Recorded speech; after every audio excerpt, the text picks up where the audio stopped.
just for a short period of time, yeah, but if it stays like that for days or weeks, then those limbs will just stay that way. Yeah. In some cases, it may improve the appearance of the plant. More of a weeping plant. There's somewhere it's not going to hurt them, I'll tell you that. Yeah, in other cases, it'll go out over your sidewalk or driveway, and then you'll be getting the loppers out, and that isn't the best course of action for that. Okay, so when this is over and we get a chance to look at it and inspect the damage, some of them they'll be broken off.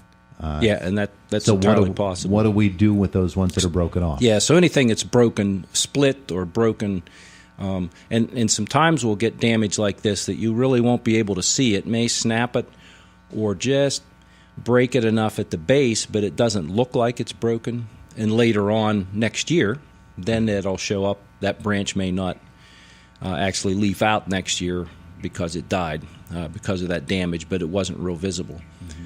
So anything that's definitely cracked or split, just get that removed as soon as you can, and that'll help with the overall health of the plant in the long term. Yeah. Okay. Hey, for those listening, this is off the subject, but just let me step aside for a moment to tell you that District 6 has just announced that tonight's United Northern Cambria game is moved to tomorrow.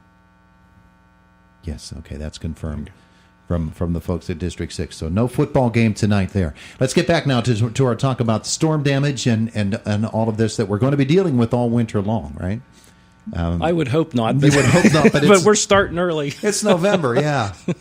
So it'll be like this through Memorial Day. We have a 1-month summer. It lasts from Memorial Day to the 4th of July, and then it's winter all over again. Or so it seems. Or monsoon season for a while, and then into winter. But when we get these heavy rains such as this, and then it's followed by ice and snow, we're going to have a runoff here eventually, and probably pretty soon. And so that'll put up new issues for us. And I'm thinking particularly of places like gardens where you have them, there's nothing there to keep that dirt once things start running. Keeping that dirt in the garden becomes an issue, doesn't it? It does. Yeah. And we talked about this earlier about just cover crops are a great way. And just think about your lawn. If you didn't have that grass growing there, or if you didn't have plants around the border, and that was just open, bare ground, how long would it stay there? Probably, in a lot of cases, not very long. Yeah. Because rain events and things would just start puddling the soil and then loosening things up, and then anything that moves off-site, muddy water, that has soil in it. Mm-hmm. So that's going to move off-site, and then it's going to move into the storm sewers, or it's going to move into a little stream, which then turns into a creek and a river and all of that stuff. And eventually the Chesapeake and the ocean. Okay. All right, let's take it to the furthest extreme. and then it gets to the Arctic, and the penguins say, why is this all brown? That's right. But I guess the Antarctic. Lawns become really, really soft now. Yes. And of course, if you're still working the tractor over top of that, you're going to do some damage. Definitely. Yeah, you'll definitely get compaction. Mm-hmm. And then that's going to show up later on, the next growing season or beyond, when the plants are suffering. They're not growing. They're not as dense. They don't put on as much growth. You start to get a thinner turf. And then and that can be just caused from compaction. Just when we walk the same path every day through the yard, eventually that becomes a muddy path. Yeah. There's nothing growing on there anymore, and that's just from compaction. So that's this time of year, if we can avoid being on there, and geez, there's still leaves laying around. Sure. In many cases on yards and things, and whether we're going to get a window here to dry things up a little bit, or you're going to have to rake heavy, wet leaves. Yeah.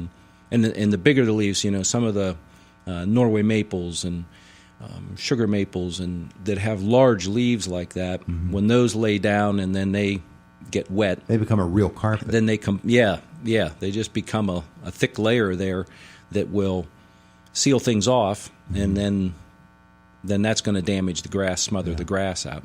So eventually we're going to have to, one way or another, we should get that lifted up. You have talked before about people who just leave a pile of leaves there that it's thick enough that mold forms are underneath it, Yeah. on top of the grass, and the kind of damage that can do. And obviously, you don't want that to happen.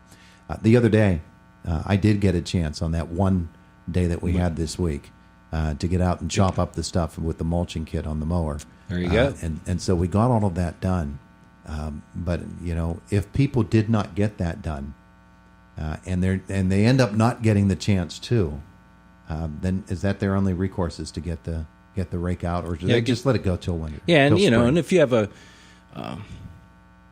you could. I don't like letting that go, especially if there's a really thick layer there. Mm-hmm.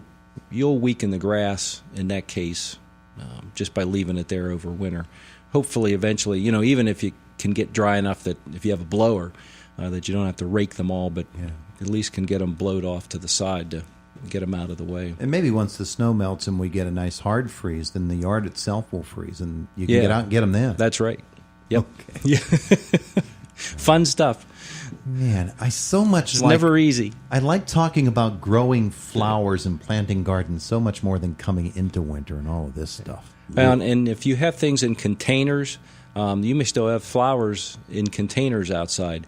If we continue to have these, Not anymore, Yeah, well, the flowers might be there, but the soil's still in the pot, and the remnants of the flowers are there. Mm-hmm. That some of those pots, especially clay pots, but even plastic pots. If that soil freezes in there, that can expand enough to blow out the pots.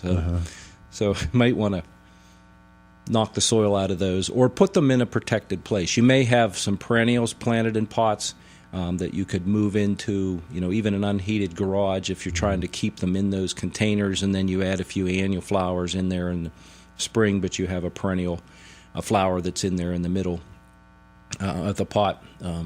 But those kinds of things are still may need to be done before hard winter sets in. It sounded like the title of a Bob Marley song there, Blow Out the Pot.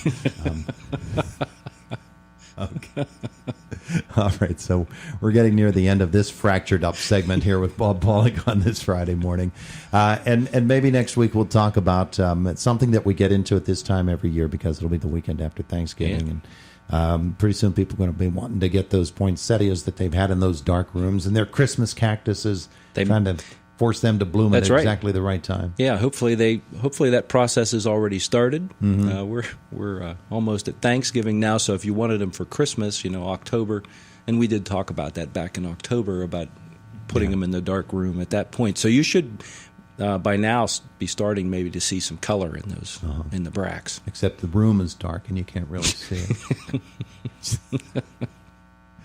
Okay. You can open the blinds during the day. We do have an extra week between Thanksgiving and Christmas this year. Oh.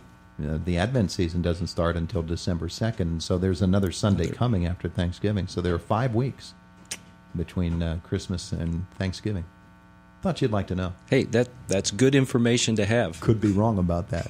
All right, well, that's our weekly segment with Mr. Pollock. I won't be here next week. Oh, you won't be here next week? For this frivolity, but Chuck will be here. Okay. And we'll do it again, okay? All right, sounds good. It is the voice of Indiana County, and I have no idea why. It's AM 1160 WCCS 101.1 FM.